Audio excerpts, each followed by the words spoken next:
থাকে, তার জন্য এখন সরকার আট হয়ে যাচ্ছে না। আমাদের দেশের সরকার অথবা কংগ্রেস বা বিজেপি কোনো দল তারা এই ব্যাপারে কোনো কর্মসূচি রাখতে পারবে না, কারণ 3 বছর ধরে যে তার অর্থনীতি চলেছে তার ফলশ্রুতি হচ্ছে আজকের সংকট।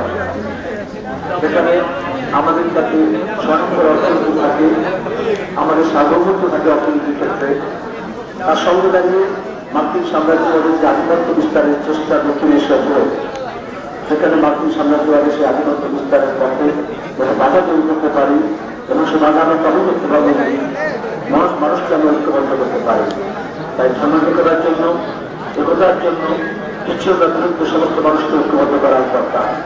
বিশ্বের আর্থিক সংকট এবং তার মধ্যে বিশ্বের অশান্তি যাতে আমাদের গ্রাস না করে, তার জন্য 115 কোটি মানুষকে একসঙ্গে করানো জরুরি।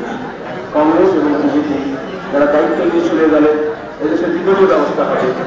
এই উত্তর কলকাতার মতো আজকে 292 আসন হচ্ছে দেশে, যেখানে কংগ্রেস এবং বিজেপির কোনো মুখ্য ভূমিকা নেই।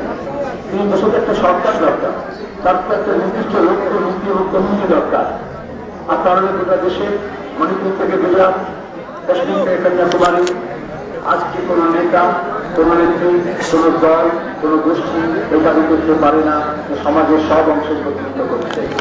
আর এই জন্য আমরা কি পরিকল্পনার কথা বলেছি, এখানে আমাদের স্বাধীন বিদেশনীতি, এখানে আমাদের সার্বভৌম অর্থনীতি, জনমুখী কার্যকলাপ করার জন্য সরকারের খরচ এবং সরকারের রাষ্ট্র ব্যবস্থা থাকবে। তার সঙ্গে রাখবে আমাদের দেশের মানুষের ঐক্য এবং দেশের অখণ্ডতা থাকবে।